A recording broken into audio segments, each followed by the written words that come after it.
اللهم صل على محمد وآل محمد. بسم الله الرحمن الرحيم. عن جابر بن عبد الله الأنصاري أنه قال: عن فاطمة الزهراء عليها السلام بنت رسول الله صلى الله عليه وآله قال: سمعت فاطمة أنها قالت: دخل علي أبي رسول الله في بعض الأيام فقال: السلام عليك يا فاطمة. فقلت: عليك السلام. قال: إني أجد في بدني ضعفا.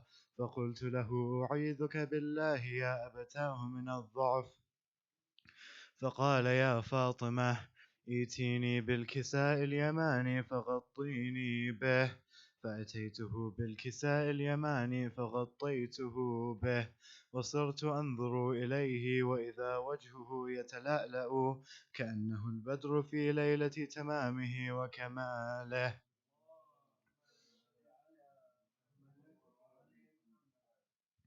فما كانت إلا ساعة وإذا بولدي الحسن قد أقبل وقال: السلام عليك يا أماه. فقلت: عليك السلام يا قرة عيني وثمرة فؤادي. فقال: يا أماه، إني أشم عندك رائحة طيبة كأنها رائحة جدي رسول الله. فقلت: نعم، إن جدك تحت الكساء. فأقبل الحسن نحو الكساء وقال: السلام عليك يا جداه. يا رسول الله، أتأذن لي أن أدخل معك تحت الكساء؟ فقال: وعليك السلام يا ولدي ويا صاحب حوضي، قد أذنت لك. فدخل معه تحت الكساء. فما كانت إلا ساعة وإذا بولدي الحسين قد أقبل وقال: السلام عليك يا أماه. فقلت: عليك السلام يا ولدي ويا قرة عيني وثمرة فؤادي. فقال لي: يا أماه، إني أشم عندك رائحة طيبة كأنها رائحة جدي رسول الله صلى الله عليه وآله. فقلت: نعم، إن جدك وأخاك تحت الكساء. فدنا الحسين نحو الكساء وقال: السلام عليك يا جداه. السلام عليك يا من اختاره الله. أتأذن لي أن أكون معكما تحت الكساء؟ فقال: وعليك السلام يا ولدي ويا شافع أمتي، قد أذنت لك. فدخل معهما تحت الكساء. فأقبل عند ذلك أبو الحسن علي بن أبي طالب وقال: السلام عليك يا بنت رسول الله. فقلت: وعليك السلام يا أبا الحسن ويا أمير المؤمنين. فقال: يا فاطمة، إني أشم عندك رائحة طيبة كأنها رائحة أخي وابن عمي رسول الله. فقلت: نعم، ها هو مع ولديك تحت الكساء. فأقبل علي نحو الكساء وقال: السلام عليك يا رسول الله. أتأذن لي أن أكون معكم تحت الكساء؟ قال له: وعليك السلام يا أخي ويا وصي وخليفتي وصاحب لوائي، قد أذنت لك. فدخل علي تحت الكساء ثم أتيت نحو الكساء وقلت: السلام عليك يا أبتاه يا رسول الله. أتأذن لي أن أكون معكم تحت الكساء؟ قال: وعليك السلام يا بنتي ويا بضعتي، قد أذنت لك. فدخلت تحت الكساء. فلما اكتملنا جميعا تحت الكساء أخذ أبي رسول الله بطرفي الكساء وأومأ بيده اليمنى إلى السماء وقال: اللهم إن هؤلاء أهل بيتي وخاصتي وحامتي، لحمهم لحمي ودمهم دمي، يؤلمني ما يؤلمهم ويحزنني ما يحزنهم. أنا حرب لمن حاربهم وسلم لمن سالمهم وعدو لمن عاداهم ومحب لمن أحبهم. إنهم مني وأنا منهم، فاجعل صلواتك وبركاتك ورحمتك وغفرانك ورضوانك علي وعليهم، وأذهب عنهم الرجس وطهرهم تطهيرا.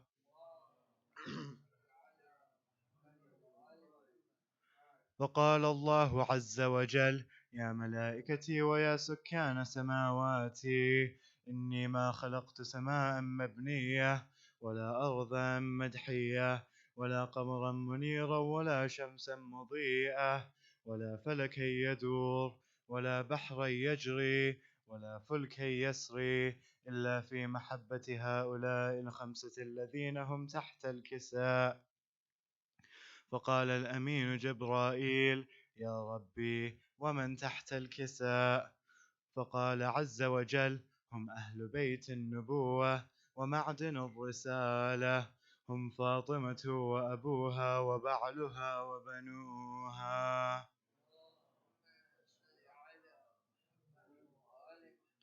فقال جبرائيل: يا ربي، أتأذن لي أن أهبط إلى الأرض لأكون معهم سادسا؟ فقال الله: نعم، قد أذنت لك. فهبط الأمين جبرائيل وقال: السلام عليك يا رسول الله.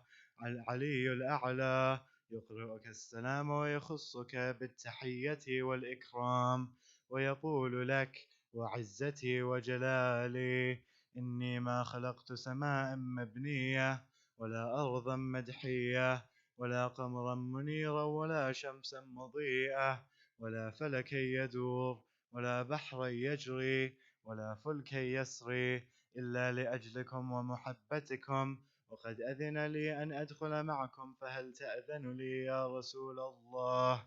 فقال رسول الله: وعليك السلام يا أمين وحي الله، إنه نعم، قد أذنت لك.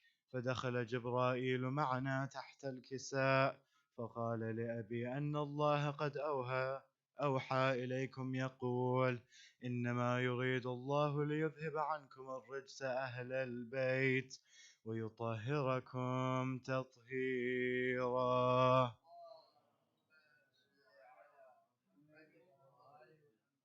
فقال علي لأبي: يا رسول الله، أخبرني ما لجلوسنا هذا تحت الكساء من الفضل عند الله.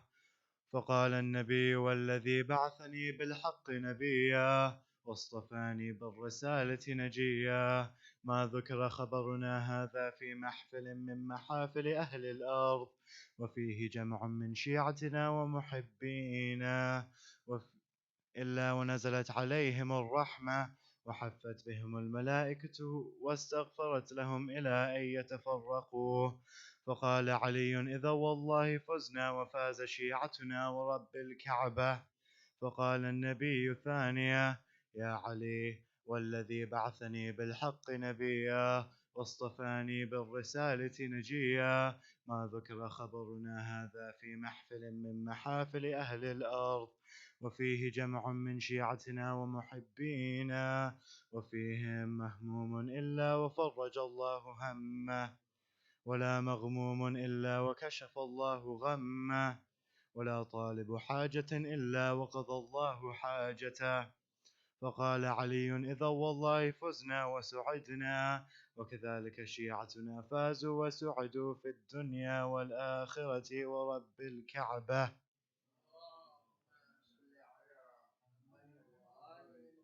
سورة المباركة الفاتحة.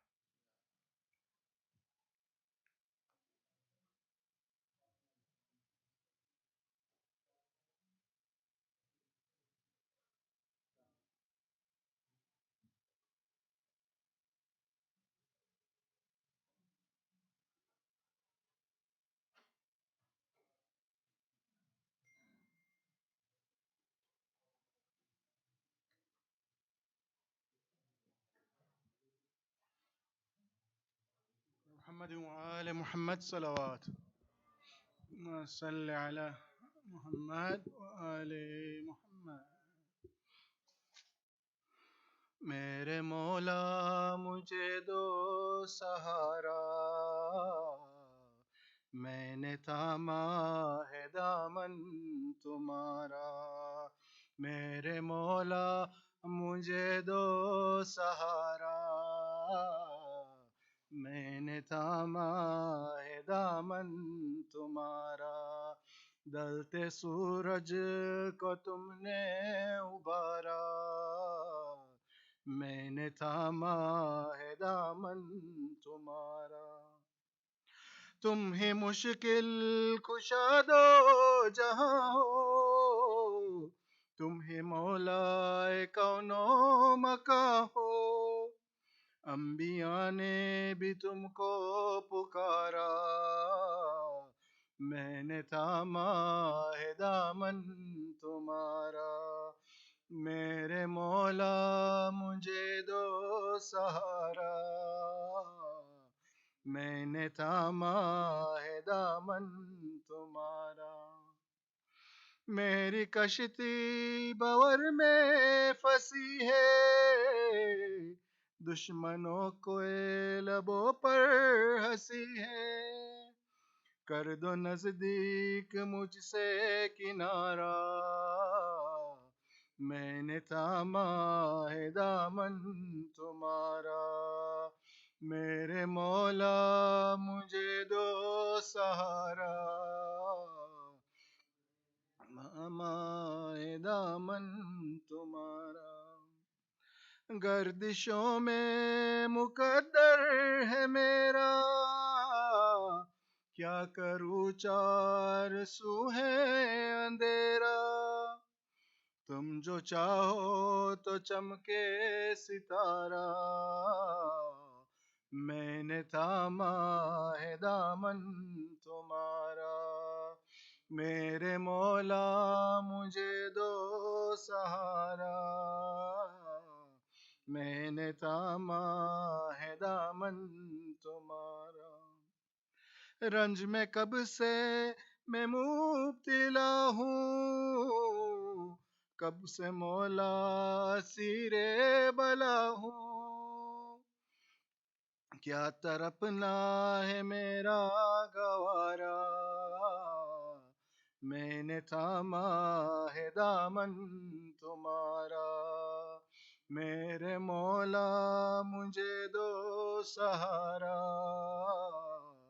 میں نے تھاما ہے دامن تمہارا، منحرف ہو چلا ہے زمانہ، زندگی بن رہی ہے فسانہ، دیکھو میری طرف اب خدا را، میں نے تھاما ہے دامن تمہارا، میرے مولا مجھے دو سہارا، ہم نے تھاما دامن تمہارا، اپنا الجھا سمجھتا ہوں تم کو، اپنا مایا سمجھتا ہوں تم کو، جب خدا را تمہیں کو پکارا، میں نے تھاما ہے دامن تمہارا، میرے مولا مجھے دو سہارا، میں نے تھاما ہے دامن تمہارا، مصطفیٰ کے لیے اب بچا لو، فاطمہ کے لیے جان چھڑاؤ، اب تو مطلق نہیں غم کا سایہ، میں نے تھاما ہے دامن تمہارا، میرے مولا مجھے دو سہارا، میں نے تھاما ہے دامن تمہارا، بحر عباس بازو کو تھامو، بیریا سجاد کی کاٹو، یا علی میں غلام ہوں تمہارا، میں نے تھاما ہے دامن تمہارا، میرے مولا مجھے دو سہارا، میں نے تھاما ہے دامن تمہارا، واسطہ اکبر نوجواں کا، واسطہ شے مہکنے کی جاں کا، کر دو رحمت کا بس اب اشارہ، میں نے تھاما ہے دامن تمہارا، میرے مولا مجھے دو سہارا، میں نے تھاما اپنے ذاکر پہ رحم خواہ، جلد روزے پہ مولا بلاؤ، درد خوا دو سبھی کو تمہارا، میں نے تھاما ہے دامن تمہارا، میرے مولا مجھے ہرا، ہم نے داما ہے دامن تمہارا، محمد وآل محمد صلوات۔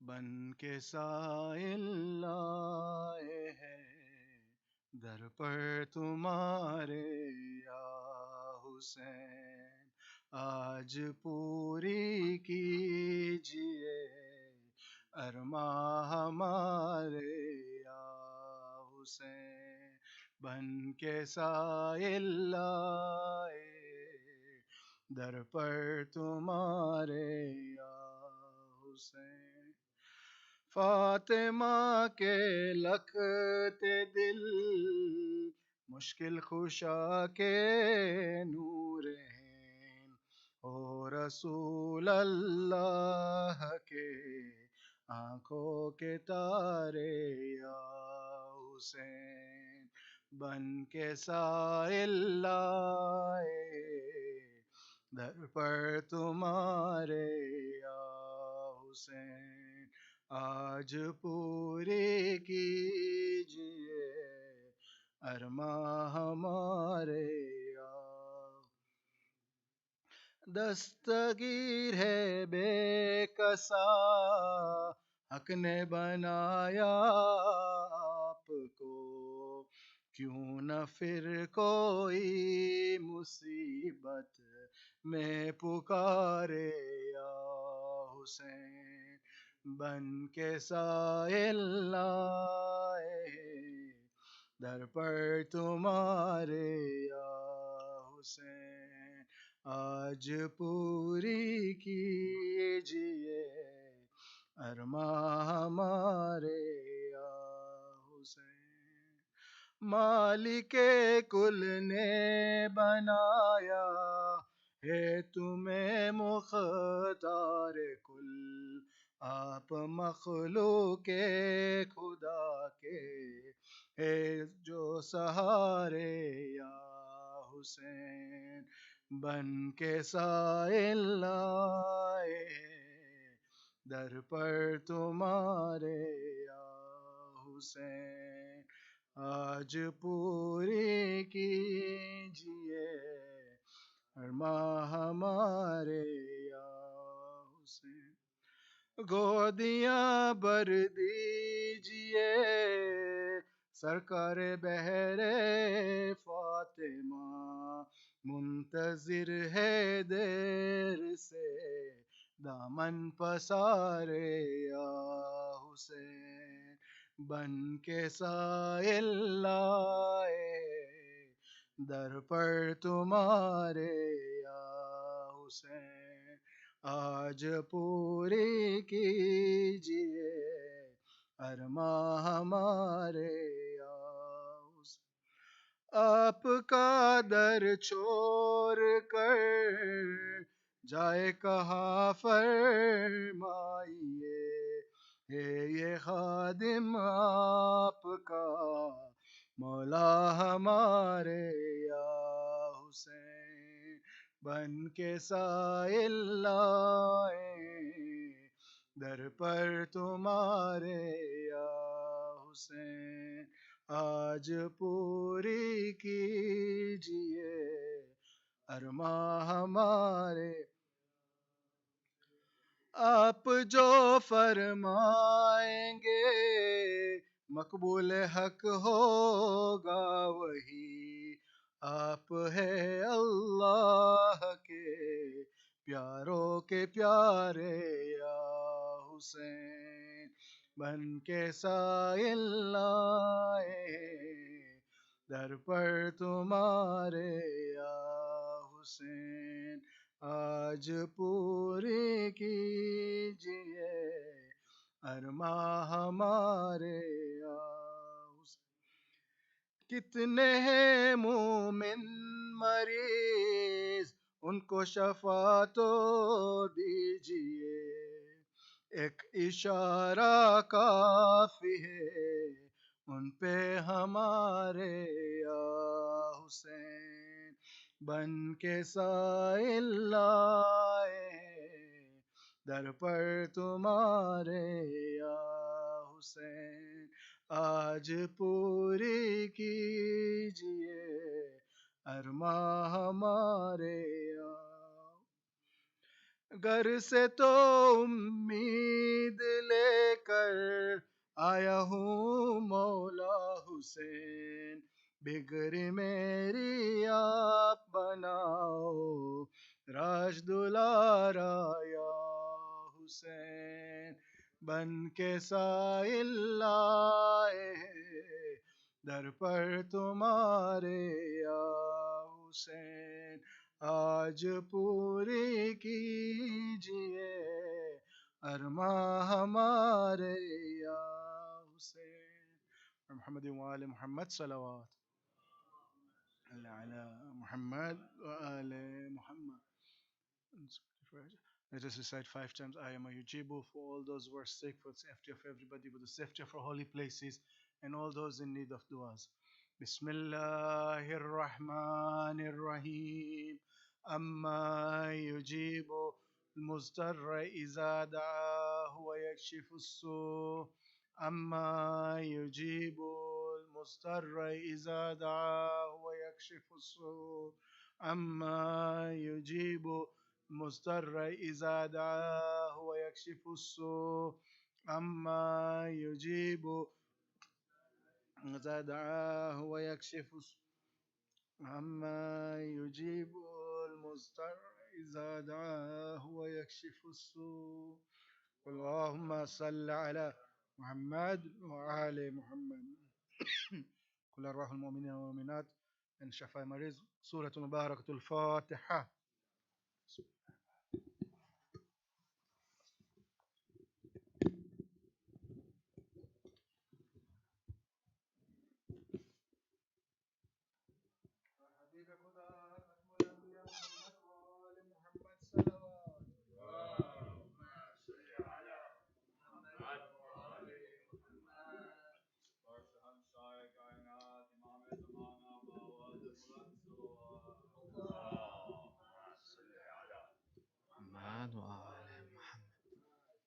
Once more Surah Fatiha.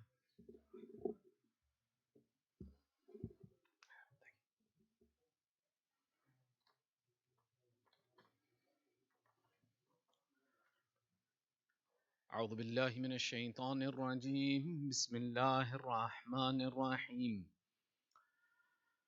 ربي اشرح لي صدري ويسر لي أمري واحلل عقدة من لساني يفقهوا قولي الحمد لله رب العالمين ثم الصلاة والسلام على سيدنا ونبينا وحبيب إله العالمين أبي القاسم محمد اللهم صل على وعلى آله الطيبين الطاهرين المعصومين واللعنة على أعدائهم أجمعين من الآن إلى قيام يوم الدين. أما بعد فقد قال الله تعالى في محكم كتابه الحكيم بسم الله الرحمن الرحيم يا أيها الذين آمنوا اتقوا الله وابتغوا إليه الوسيلة آمنا بالله صدق الله العلي العظيم. صلوات. Your second salawat for love of Muhammad wa ali Muhammad. And your loudest salawat to hasten the master of our time, Sahibul Asri wa Zaman. Allahumma salli ala Muhammad wa ali. Respected elders, brothers and sisters, As'adullah ayamana wa ayamakum bi dhikri wiladat Imam al-Askari alayhi salam. Muhammad wa ali. I'm going to try not to take too much time, but I have research that I want to share. Now, alhamdulillah, there are two dates that are associated with the Wiladat of Imam al-Askari, our 11th Imam.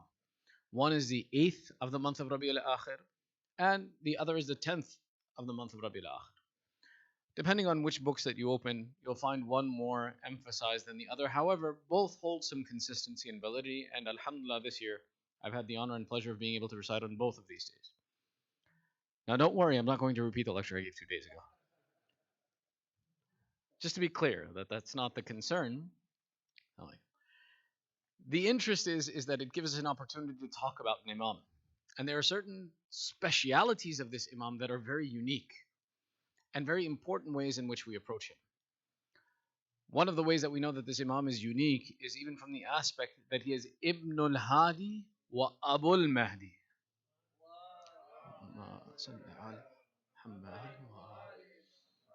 Our lecture, inshallah, will be split into 3 parts. One is discussing the kamal and the completion and the amazingness of this imam. The second, the examples associated with it. And third, how to seek the wasila of this imam. And inshallah, if you bear with me, I will try not to make it too long, but it's something that I am excited about and interested in. Therefore, I want to share it. There are those that, for example, when they learn something, they try to say, I need to hold on to something that's maybe I'll need it later. It happens. You learn something, you say, maybe I'll need it later. But about ulum al-Islam, the one thing that I've learned, the more that you learn, the more that you share, the less that you hold back, the more that Allah gives you hidayah. So the beauty of it is the more that you share, the more that you get. So really my interest in telling you something I've learned is my self-interest. I want more. So therefore, being that it's a casual conversation and it's mostly adults, all the kids are at home, we can take our time then, right? No problems. First and foremost, understanding the kamal and the perfection of this imam and the perfection of every imam. Of our ai''mmah, the second shortest lifetime is of this Imam al-Askari. That his life is only a period of 28 years. And the only one whose lifetime is shorter than him is our 9th Imam, whose life was 25 years. The interesting thing that comes about when we study the life of the Imam, if we were to look at it simply in a numerical fashion, we would say that how can one attain a complexity and superiority and authority over all of humanity at such a simple age? That maybe there should be a discrepancy that we keep amongst the ai''mmah alayhimus salam, that those who had longer lives, those who had more time to teach, those who had more senior times in their lives should be treated with more respect and dignity. However, you find in Madhab Ja'fari, we don't differentiate between an imam and another imam based upon their age. We don't look at a person to say, or an imam to say, that this imam deserves more respect because his life was longer. If we were to look at the speech of Imam al-Askari and look at the speech of Imam al-Sadiq, who lived the longest of all of the imams, we would not give preference to the speech of Imam al-Sadiq simply on the fact that his age was greater. We would weigh the value of the two statements and come to the conclusion that based upon knowledge, which one is the more direct that we should follow if, God forbid, we found them to be in conflict with one another. We would not resolve conflict by simply saying, well, he's senior, so we take his word. The point and significance of this ideology, and this fundamental, we believe in this, but we don't talk about it, is to say that the superiority of a person is not on the basis of age. It's on the basis of their knowledge. It's on the basis of their authority. Which is why this concept of knowledge being a source of authority is the fundamental that when we talk about the ismat, the sinlessness, the perfection of the imams, we say that this ismat could be existing one of two ways. One way is that it's a miraculous ismat. It's a miraculous sinlessness. What we mean by a miraculous sinlessness is to say that whenever the opportunity to commit a sin comes, the person has no discretion. Allah stops them and they never commit a sin. Or Allah never allows sin to come close to them. and therefore this person is sinless. This is one way we could define the sinlessness of an imam. The other way that we define the sinlessness of an imam is to say that Allah prefers the use of a miracle when it comes to the explicit need to define that He exists or to protect the religion of Islam. Any moment other than one that is defined by either of these characteristics, that to prove that Allah is present or to defend that Allah is present, a miracle is not utilized. And Allah finds a way for things to exist within the realm of this world. Which is why one of the ways that we say that the isma, the sinlessness of the imam exists, is on the basis of knowledge. That Allah created the way for an imam to be sinless, created in such a way so that people could follow the imam and follow the example of the imam. If the beauty and the authority of the imam existed by something that no one could replicate, we would say, what's the point of us listening to them? There's never going to be a chance that we can be like them. So instead, Allah created their isma, their authority, their sinlessness, through the tool of knowledge. And He perfected for them their knowledge such that sin became something that was ignorant and evil and bad and wanted to stay away from. And following Allah became something, the source of knowledge and beauty and good to see. We see this statement from the A'immah themselves where they say that when we see something that is a sin, when we see something that is against the will of Allah, for us it is something disgusting and distasteful. We don't want to do it because we can see the benefits of staying away from it. The same is true, and we've mentioned this example before in our contemporary time, that if we asked an educated person, here, have a cigarette, the person would say, I don't want one. I find it to be distasteful. I find it to be negative. I find it to be bad. I'm not saying anything bad if somebody smokes. That's not the conversation here. But essentially, we say the more that I've educated myself, the less I like this action because I know all of the consequences associated with it. The more I know the consequences of an action, the less I want to participate in it. So we say the same concept in its perfection is represented in the A'immah. Because their knowledge was perfect, anything that was against the desire of Allah was something that they didn't like and didn't want to perform. And in this way, Allah created a legitimate means for them to have isma and authority. And through that ismat and authority and that sinlessness, a way for us to follow them and move towards this process of getting closer to Allah. That it was a beautiful example. Which is why, when we talk about this imam and every imam, we see that their authority was not impacted by age, but rather their authority was something that was impacted and directed by their knowledge. That the kamal of the imam, the beauty of the imam, is through his knowledge and awareness. Now this brings us to 2 points in reflection in our own lives. You guys okay? I haven't put anyone to sleep yet. Okay.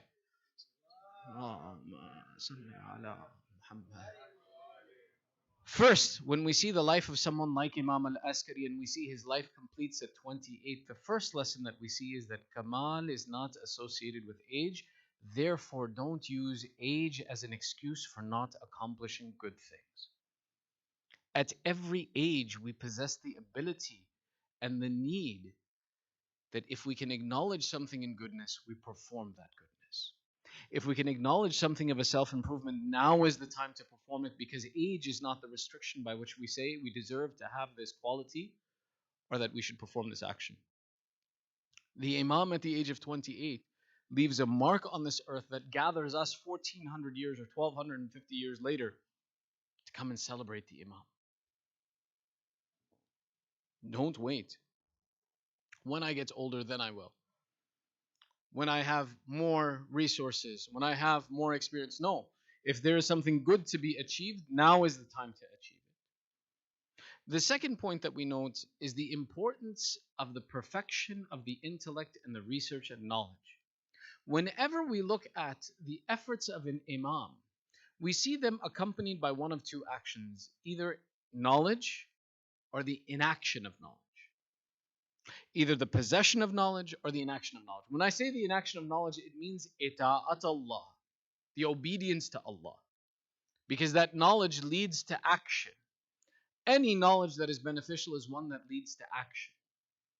Which is why when we see the Imam that he is one who is honored for his knowledge, it becomes our obligation that where we see knowledge, that becomes our primary criteria for following. And who do we follow, in which direction do we go? Who do we give authority over ourselves to? None of the other factors should weigh equal to this one. And we see examples. This is why section 2 of our discussion, Sallu ala Muhammad wa ali Muhammad. Muhammad wa ali, is how the Imam, regardless of his age, shows his knowledge and superiority for the source of guidance. The first of these incidences that we'll mention is associated with a person who was known at the time of Imam al-Askari as Al-Qindi. Al-Qindi was someone who was known in society as a scholar and known as a teacher and taught classes. However, his personal project was showing the conflict of the Quran. He was writing a book that demonstrated the conflicts within the Quran, where he said, I see in the Quran disagreement, and it's important that those people who follow this book blindly should know that it is not something that is in one tone and in one harmonious direction, but rather within it includes many disagreements and many issues. He was writing a book on this subject. When some of his students came to see the 11th Imam, the Imam says to them, is there not one amongst you to correct your teacher, to fix his attribute? They said, how can we correct him? He is the teacher. We don't possess the ability to correct him. The Imam says, all I need from you is one who can repeat what I teach him. And one amongst them agreed, and he says, I will do what you tell me to. Ta'murni, command me, O Imam, what should I do? The Imam instructs him, first go and become a close companion of this teacher of yours. Become a trusted person who is known as a reliable individual next to him. Then at the appropriate moment, I want you to ask him a question. And that question is it possible for the speaker to say one thing and the listener to understand something else? My intention is one, but the one listening to me understood something else. When your teacher says, yes, it's possible, then ask him, is it possible that Allah in the Quran has meant one thing and you have understood something else? The student says, okay. He goes to his teacher, befriends him, sits with him in his spare time, becomes a reliable individual, and then one day after a meal or something to that effect, he sits down and he says, I have a question for you, O Ustad, O teacher, may I ask you? And the teacher says, go ahead and ask. And he asked this question. Is it possible for the speaker to mean one thing and the listener to understand something else? And the man says, it is possible. And he says, then forgive me for asking, is it possible that Allah in the Quran has meant one thing and you, where you see conflict, you have understood something other than what he meant? And Khindi here pauses for a second. He turns and he says, where did you get this question from? And the student says, it's just something I was thinking about. And the teacher says, no, you're my student, I know you. You're not capable of a thought like this. Look at the difference in education.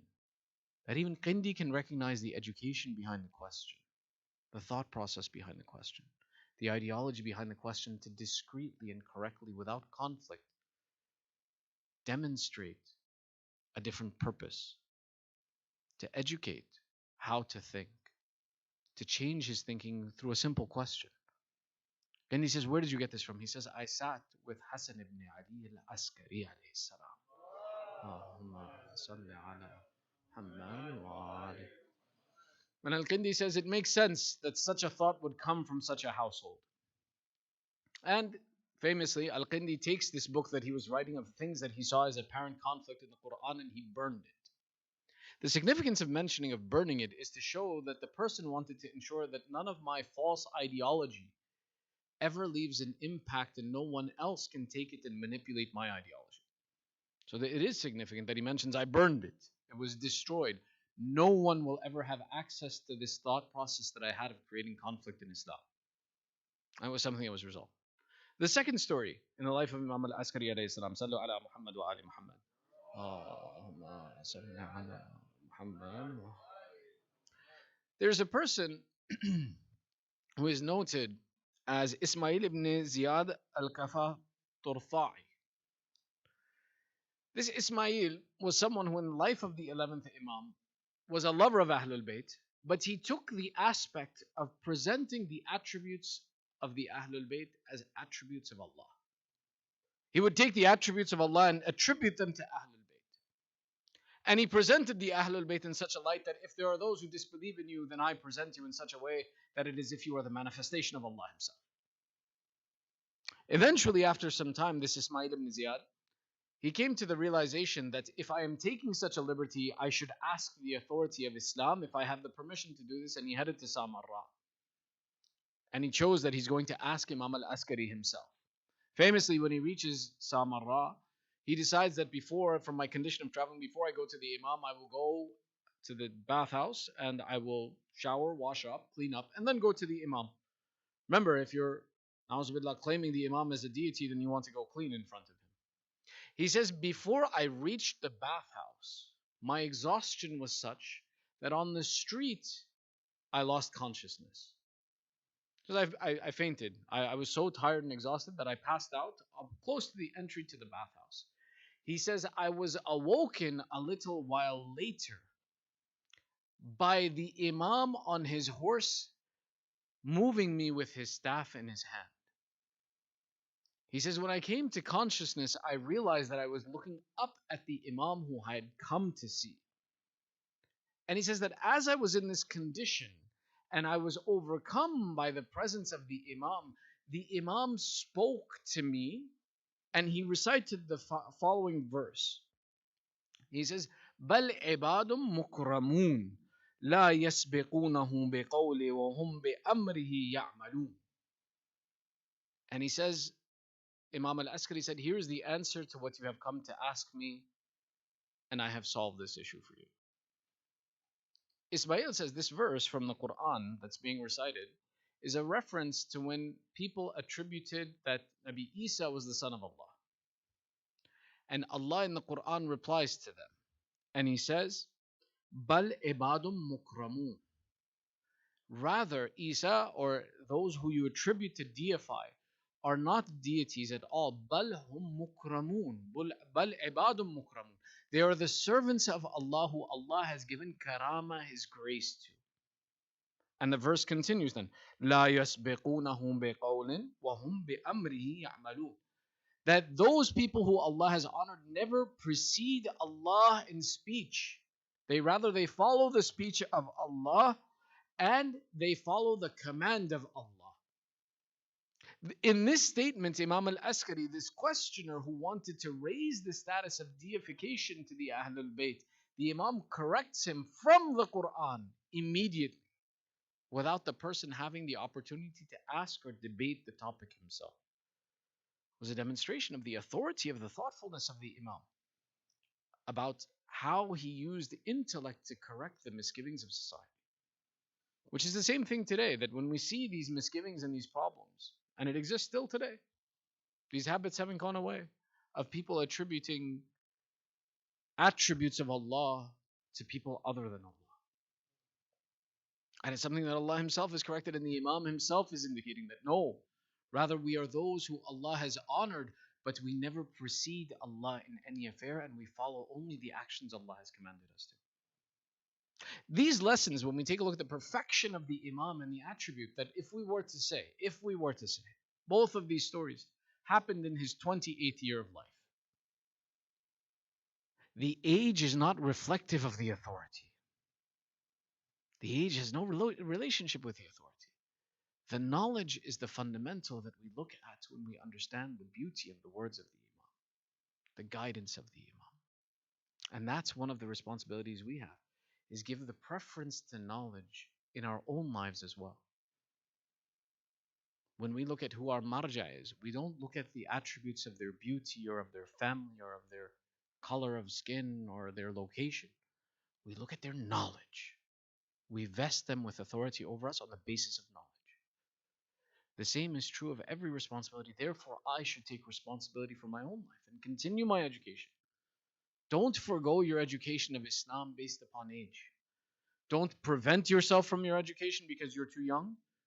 Don't refuse yourself in education because you're too old. The education of Islam is what gives us the authority, what gives us a position, what gives us the seerah and the teachings of Ahlul Bayt. Sallu ala Muhammad wa ali Muhammad. Allahumma salli ala Muhammad. The third part of our discussion is closely tied to this topic of improving education and learning, and how learning impacts our ability to have a relationship with Ahlul Bayt, have a relationship with Allah. The verse that we began our discussion with talks about where Allah is telling, oh, those of you who have faith, ittaqullah, have fear of Allah, wabtaghu alayhi wasila, and take to Allah a wasila, a connection to get to Allah. Allah Himself has instructed us in many places in the Quran that they are the process by which, or there is a process by which you need to connect to Allah. Our question is that how do we take the wasila of Ahlul Bayt? Now, when we say taking the wasila of the Ahlul Bayt, any wasila that you take of the Ahlul Bayt is correct and will get you to where you need to be. Anytime I ask by the rights of Ahlul Bayt, I get to my need and I get closer to Allah than I could if my voice was raised to Allah without Ahlul Bayt. There's no disagreement here. Sorry, I'm getting excited now. There's no disagreement. We connect with Allah whenever we take the wasila of Ahlul Bayt because Allah has instructed us that if you have fear of Allah, come to Allah through a wasila. However, there is a process by which I take a wasila, and then there is the educated process of taking the fastest way to Allah. How do I take the fastest way? How do I ensure that I have maximized the benefit of this wasila? The same is true in any aspect of life. When we talk about getting from directions from point A to point B, there may be many roads that I can take that take me from point A to point B. But we say the sign of my intelligence is that I took the fastest road possible for me to get to my conclusion. When we talk about medication, we say many medications can benefit me, but the medication I want to take is the one that is the quickest to give me relief. I want to take it with the instructions that will give me the maximum amount of benefit in the least amount of time.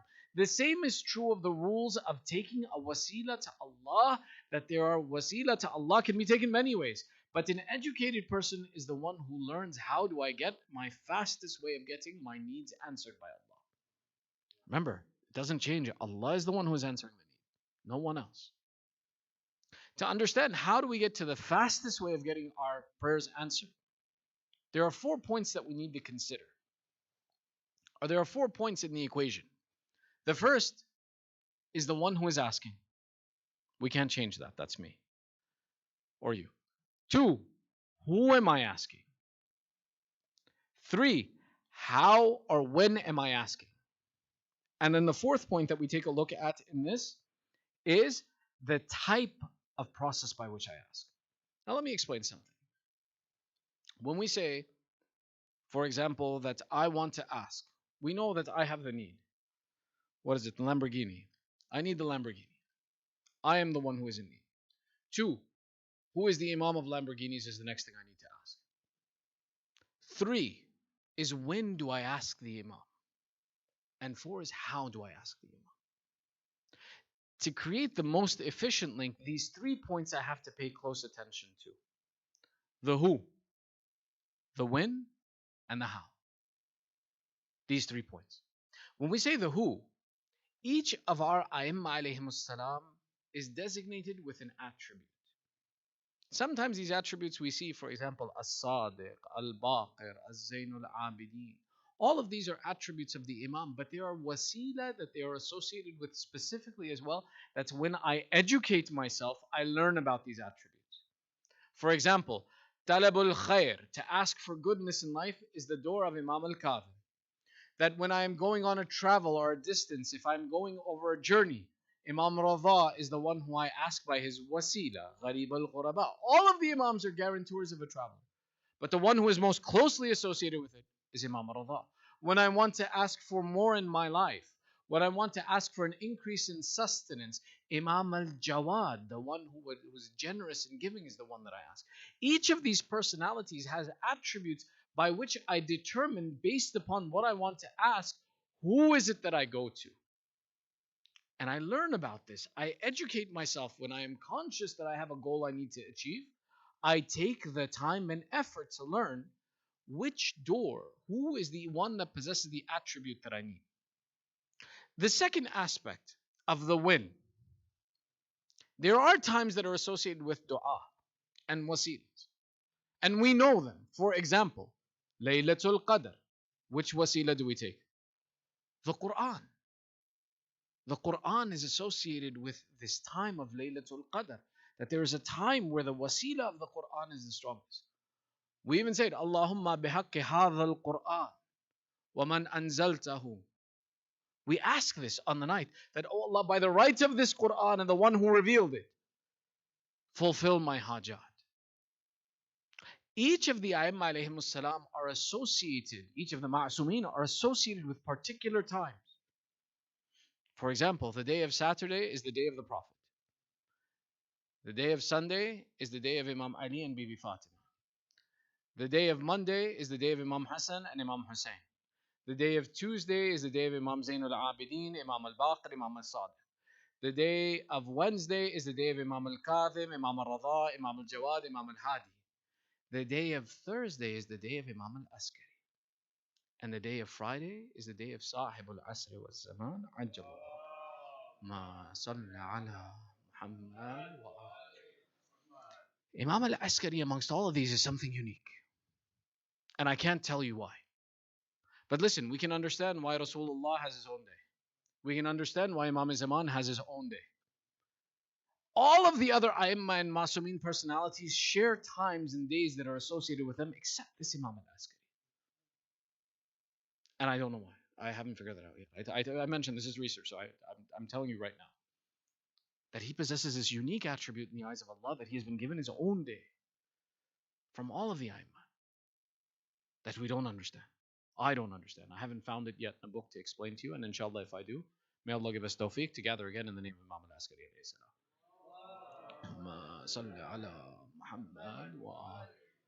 But the same way, there are days associated with Ahlul Bayt. There are even times associated with their wasila. The time of Fajr, before the rising of the sun, is the time of Amir al-Mu'mineen and Sayyid Zahra.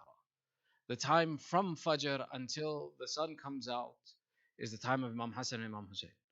Or is the time of Imam Hasan. Once the sun comes out until the starting of what's called Fajr, the day, Dhuha, the day, is the time of Imam Hussein. From the day until the time of Zawal is the time of Imam Hussein. All of these times are listed. They're not hidden. If you open Mafatih al-Jinan, all of this is present for you. That we have this information. We can go and we can learn about it. And this is why it's important. It's one of the important points that we educate ourselves. That a sign of my education is that if I have a need, I've researched how do I fulfill my need. This is why. The how is something that is specified by date and even by time of day. That I can figure out what is the optimal time for me to go and to ask for my hajjah by the wasila that I need to use to assure that this is done correctly. The fourth that we said is the how. How do I ask? There are many ways to ask by wasila. One is simply dua. Another is, for example, ziyarah. There are du'as that are associated with Ahlul Bayt, whether it's dua kumail, whether it's dua sabah, whether it's all of these adiyah that we have books upon books of to explain to us. Dua is a wasila. Ziyarat is a wasila, whether it's ziyarat Ashura, which we know is a very strong wasila. We know it's a very strong way to connect us to fulfilling our needs.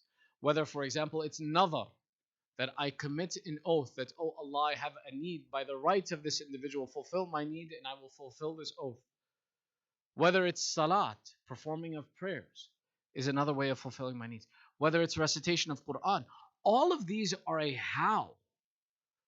And we can go through these processes of determining and going through this process. An educated person, and this is a point, have we spent the time to think about it in our communities? Do I think about it when I have a hajjah and a need, that who am I going to ask? When am I going to ask? How am I going to ask? Are we thinking about these things? This is a responsibility we have if we are to be the most educated people in the society, in all of Islam. We have the access to the best of resources, the best of security. Are we learning about this? In relationship to this, By the barakat of tonight, I will mention to you the 3 points in asking the wasila of Imam al-Askari alayhi salam. Sallu ala Muhammad wa ala. Salli ala Muhammad wa ala. First of all, what is the wasila of Imam al-Askari? What do we go to Imam al-Askari to ask for? There are a number of narrations. The most quickest of these is to say that a man in his dream saw the Prophet and the Prophet explained to him which of his sons to ask for which of his needs. However, this is not the only one. We don't base this on the basis of one narration of a dream. There are a number of narrations of the Aimma alayhimus salam where it's explained who they should go to.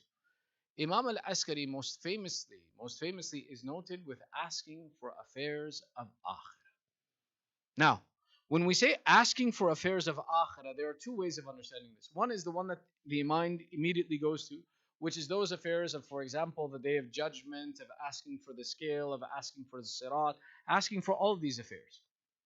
The other aspect of asking for akhirah is asking about those attributes in our life whose benefits we don't see until the akhirah. Let me explain what that means. I know, for example, that Salatul Layl is good for me, but I don't recite it.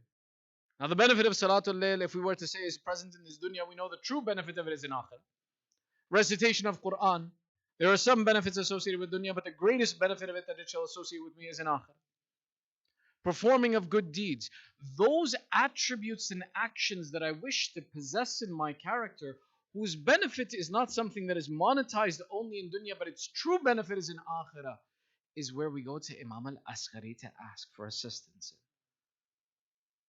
If I want to be someone who is more conscious of my prayer, ask by the wasila of Imam al-Askari. If I want to ask for assistance on sirat, ask by the wasila of Imam al-Askari. If I want to improve my character and my taqwa and piety in the eyes of Allah, the wasila is Imam al-Askari. The second of one, we mentioned the days. Amongst the days, we mentioned that the day of Thursday is the day that's associated with our 11th Imam. That on this day is when we should ask by his wasila, but there's a particular time as well too that is associated with it. The time that is associated with Imam al-Askari is that time where it's called the yellowing of the sun. And let me explain where this fits in.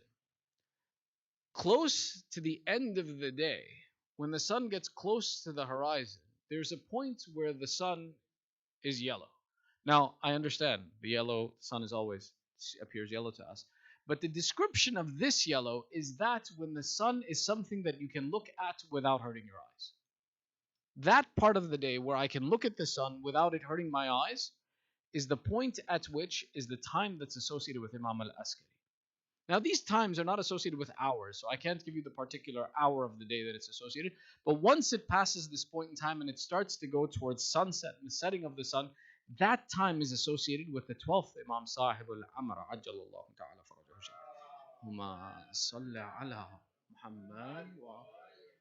So between where the sun sets and where the sun becomes yellow is that time that's associated with Imam al-Askari, that it said that this is his time to seek his wasila as being the strongest. There are times in every day where the seeking of wasila and the answering of prayers is something that is very, very highly guaranteed. To the extent where we know on the day of Friday, why is it recommended on the day of Friday we do as much ibadat as we can? Because there exists a particular point in time on the day of Friday that whatever you ask Allah for, He fulfills. Friday has the speciality within it that it's guaranteed whatever you ask for on that in that time, and we don't know what that time of day is. Therefore, it's recommended throughout the day to do little acts of ibadat and to ask Allah throughout the day and to do dua on the day of Friday whenever you can, because at some point at time in that day, your dua is accepted. So the timing we said for Imam al-Askari is the day of Thursday and at the time of the yellowing of the sun. The third point of how. There are various ways, and each of these ma'sumin has a various way in which there is a prescription given that if you choose to ask their wasila, look for this prescription, and they are listed in Mafatihul Jinan, and you can find them. They're not difficult to look for. The question is, do we look for them?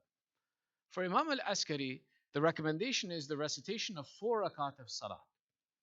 At this time, that this particular time, if you wish to ask by his wasila, it's 4 rakat of salat performed in 2 rakat, at the end of which There's a short dua which can be given, and even in Mukhtasar, even more specifically, is to say that, oh Allah, give the thawab to Imam al-Askari, and by the rights of Imam al-Askari, fulfill my hajat. At the end of four rakat, just like Salat al-Fajr, I can perform them, and when I'm done with them, I ask Allah, the thawab of this goes to Imam al-Askari, and by the rights of Imam al-Askari, give me my hajat. In this way, we learn the importance of education and how it changes us as a fundamental, and how the kamal, the perfection of the Imam, is through his knowledge. And that each of us, there's so much we have to learn. There's so much we have to improve in our education. There is so much that we can ask for and improve in our lives. And when we gather to discuss the Ahlul Bayt, it should be an opportunity we take to make an improvement in our character and our personality. Therefore, inshallah, again, by the right of this day, by the right of the Hadirin, Nad'uka bismika al-azim al-a'zam. We raise our hands 10 times. Ya Allah, Ya Allah, Ya Allah, Ya Allah, Ya Allah, Ya Allah. Ya Allah, Ya Allah. Ya Mahmud bihaqqi Muhammad. Ya A'la bihaqqi Ali. Ya Fatir al-samawat bihaqqi Fatima. Ya Muhsin bihaqqi al-Hasan. Ya Qadim al-Ihsan bihaqqi al-Husayn. Oh Allah, accept the small ibadah from us. Ya Allah, give us tawfiq to connect and attach to our Imam. Ya Allah, keep our children on the upright religion of Adi Muhammad. Ya Allah, those amongst our families, our communities, the mu'mineen around the world who are suffering through sickness and disease and difficulty, Ya Allah, give shafa'at to the mu'mineen wherever they are. Oh Allah, give aman to the mu'mineen wherever they may be. Oh Allah, remove this disease from us and from all of the people of the world and give security to people wherever they may be. Ya Allah, entitle us to the shafa of Abu Abdullah in dunya and akhirah, and hasten the reappearance of our master, Sahib al-Asri wa Zaman. 1 Surah Fatiha, 3 times Surah Ikhlas, لأرواح المؤمنين والمؤمنات مع الصلوات. اللهم صل على محمد وآل محمد. بسم الله الرحمن الرحيم.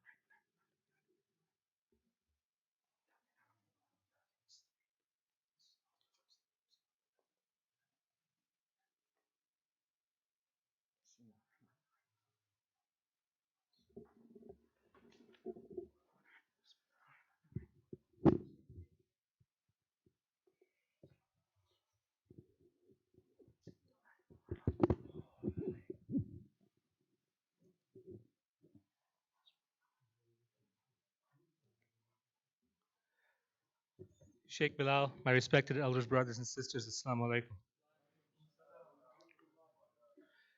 Each year, as you know, we participate and support the local Salvation Army with the annual Thanksgiving dinner where we serve those who are in need.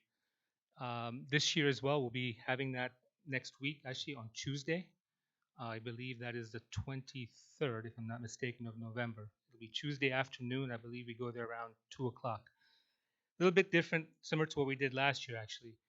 The Salvation Army still is not having people gather, just like us here, where we can gather and sit together and enjoy the meal, which doesn't allow us to actually serve those who are attending that event. So what we did last year and what we're going to be doing this year is going to be pre-packing the food here at Al-Ahad, and then having the food taken over to the Salvation Army, and then be distributed to those who are, needing of that meal. So the way we're doing it this year, I know each year there's only a handful of spots open, and I know there's a lot that want to come and help. We'll be putting out in the next day or two a sign-up genius for those who are interested in helping. Now, it is Tuesday afternoon. I know the kids are in school and some of us are at work.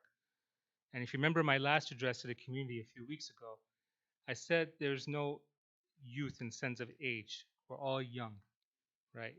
And I'm looking especially now those who may have put off doing certain things. I mentioned it last time. Nothing wrong, right? Life is busy. We have work, we have kids, businesses, all these things. We might not have had the chance to do these things. And I'm of the believer these are things that all of us can come and do together. Age is not a restriction or a requirement. So I'm going to be looking at the community to come together, sign up. And again, the sign up is through the Sign Up Genius. You know, we have people that call, the volunteers and others who are organizing.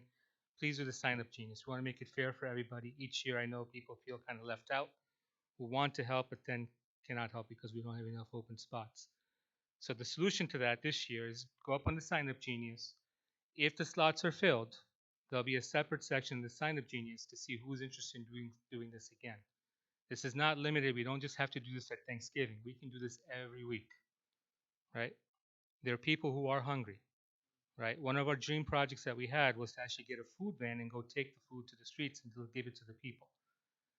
We're getting closer to that. We're within range now of actually going, if we need to, acquire a truck. We can do that. We're very close. What we're lacking is a commitment, because once we start, it's every week, right? There are people that be looking for that food every week. That's kind of what's holding us back. If we can get that commitment, we can go do this, and we can serve our community and really give honor to our Ahlul Bayt. Basically, these are the principles that we need to be taking out, as I mentioned, to the people, right? Not just amongst ourselves. We need to take this outside of here. So we're getting close. Like I said, please do sign up. We'll put the sign up genius out by the end of this week. And again, the Salvation Army drive will be next Tuesday. The other thing, similar to what we did last year, we bought several pairs of shoes. And there was an organization, they actually are veterans who served the country. They're here and are in need of boots and shoes. So we did acquire, again, shoes. Again, this year we bought another 50 pairs. We were able to get a good deal. And I'm looking for one or two people who are available to help during the week in the afternoon to take these shoes to the organization to make sure we distribute the shoes to those, again, those who have served their community. It's our time to, again, recognize them as well and give back. So if those of you who are available during the week, where we need help is there are a lot of boxes.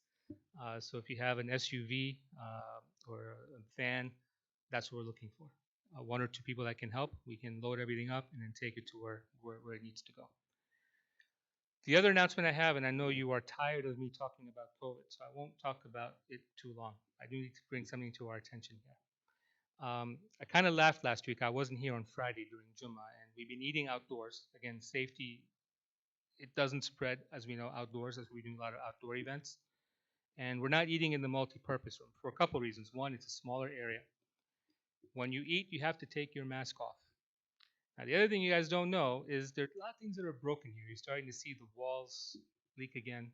You're seeing the parking lot. We have an issue with our electrical panel where the parking lot lights are now not working. And it's a significant cost to get that fixed. As well, in our multi-purpose room, for the last year, the air conditioning heater unit doesn't work. So there's no air circulating in the room. So it doesn't make it a very safe spot to go in, take your mask off, share a meal, talk to your friend. That's why we're avoiding that room for that reason. What I saw last week, I wasn't here, but it's funny, when I'm not here, people call and tell me things. And I came to learn on Friday during Jummah, we decided to gather in yet an even smaller room, which is by the entrance, to take off our masks and eat. Brothers and sisters, I'm only looking out for your well-being. We have a lot of people in our community who are elders, a lot of us who are sick. And on Friday during Jummah, I have to be honest with you, there are people that are coming that are not vaccinated. All right, not everyone in our community is vaccinated for whatever reason. Respect their decisions, but again, my job here, or our job here as an MC, is to make sure you're all safe. So please don't congregate by the entrance area, taking off your mask, eating, or even on Thursday nights drinking chai. We're gonna pack everything up for you. Please take it to your cars. If you wish to socialize and have conversations, this room right here is fine, as long as again, we're all here, we're all masked, right? You're in a safe spot. As soon as you get out there and you take your mask off, you're vulnerable. And as you know, right, if you heard through our BNN, Barraza News Network, there have been events in the community recently, people have gotten sick. I pray those people are now feeling better. Thank God it wasn't very serious. But again, people got sick, right? So this is not a joke. And these are people who were vaccinated, right? So even if you're vaccinated, you can still get sick, right? So again, protect yourselves, make wise decisions. And again, we're going to do what we have to do here to keep you safe. Yeah. So with that, I'll let it go. I know I talked about the building and some of these things. We will be announcing, we are in the process of planning the meeting to discuss the plans for the renovations. We are very close. Within the next week or two, you should see an announcement coming out from the management committee. My plan is to give the required 2-week notice per the Constitution for a general meeting, and that's what this will be. We'll give 2 weeks notice prior. Like I said, that should be coming out in the next week or two. So we're very close to having the conversation. I know there's a lot of discussion on this, but the discussions are happening, and there's a lot of salt and pepper in these discussions. If you have questions and you want to know exactly what's going on, please see me. I will always answer your questions. I've been doing this now for 8 years. I haven't bitten anybody. If you ask me a question. So please feel comfortable, ask me. I'll be happy to answer any questions. And with that, on this night, I would wish each of you and your respected families a Kushali Mubarak. Let's close with the Surah Fatiha for our Marami.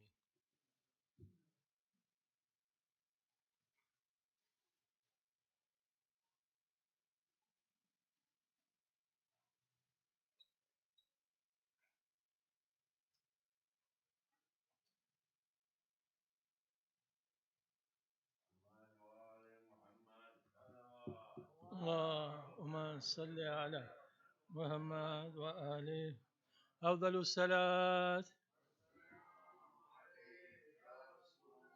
محمد وآل محمد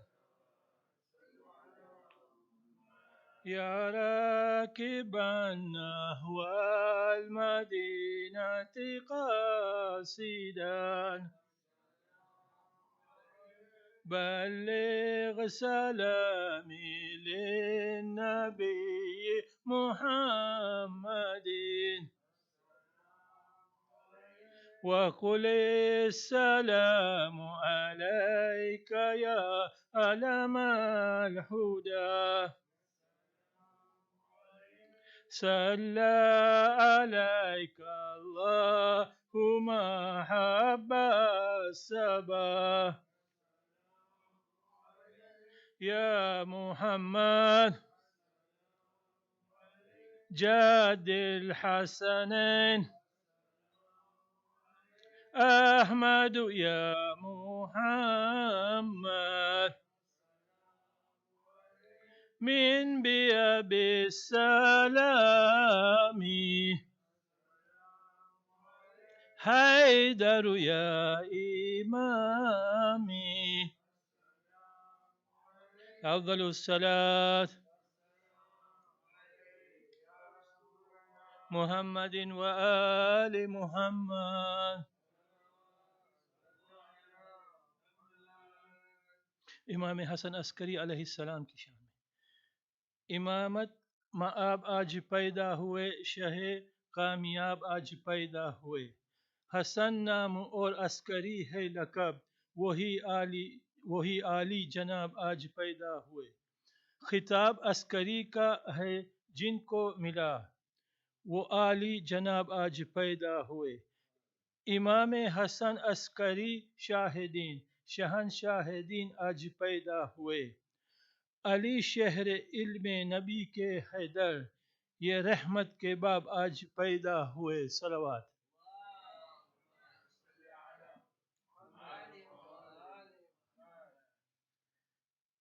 کیا فاطمی ہے وہ کیا ماتمی ہے جو مولا علی کی ولا چھوڑتا ہے وہ کیا فاطمی ہے وہ کیا ماتمی ہے جو مولا علی کی ولا چھوڑتا ہے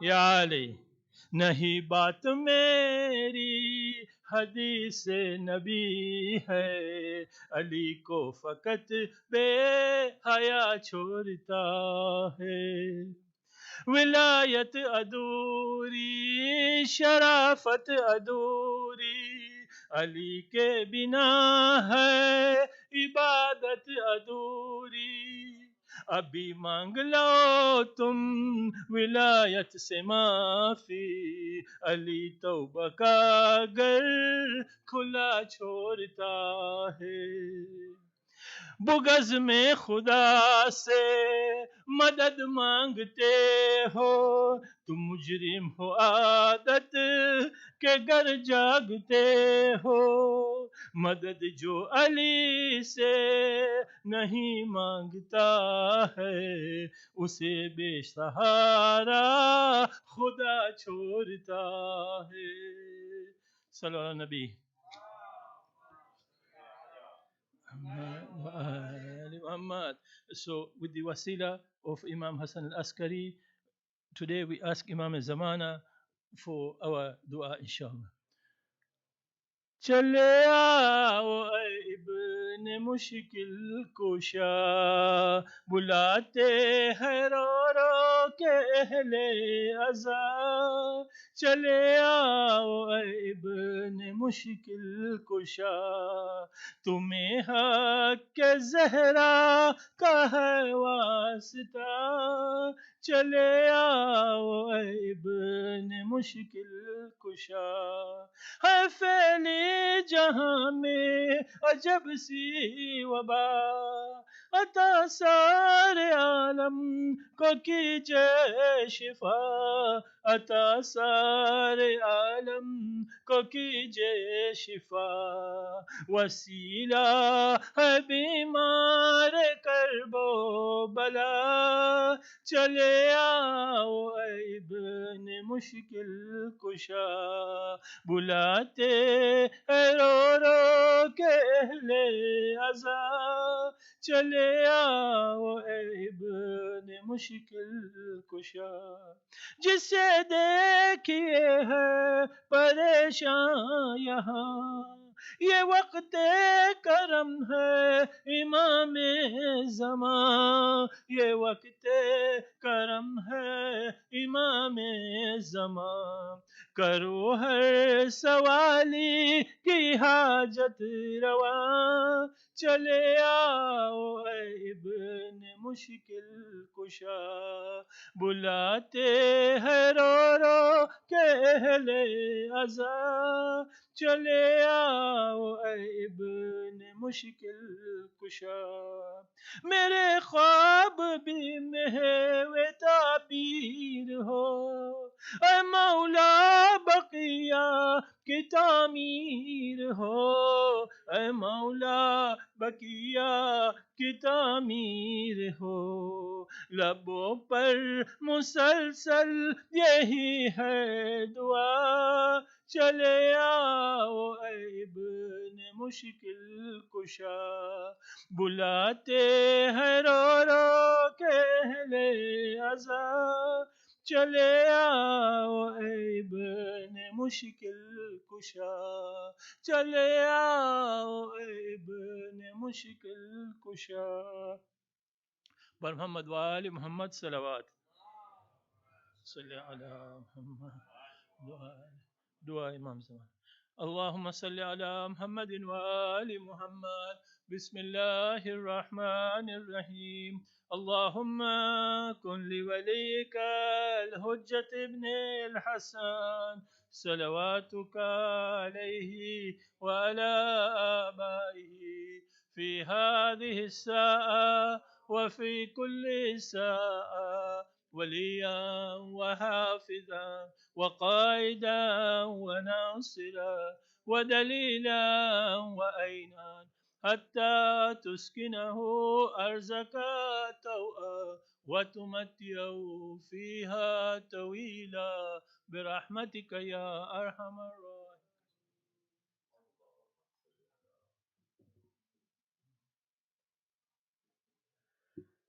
زيارة.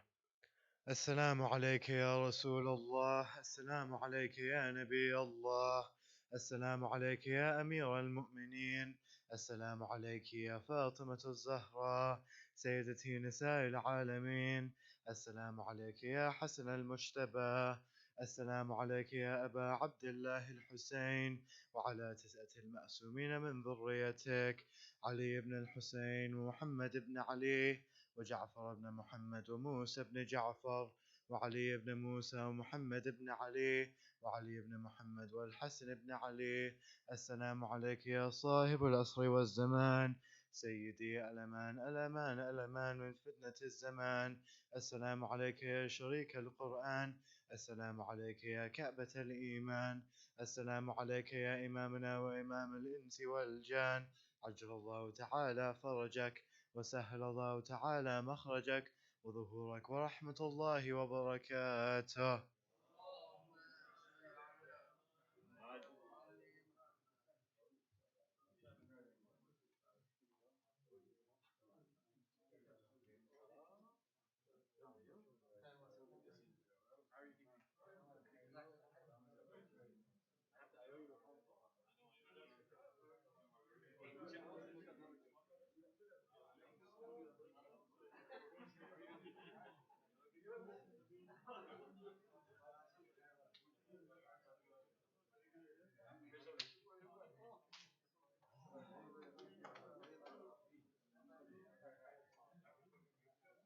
appreciate a lot.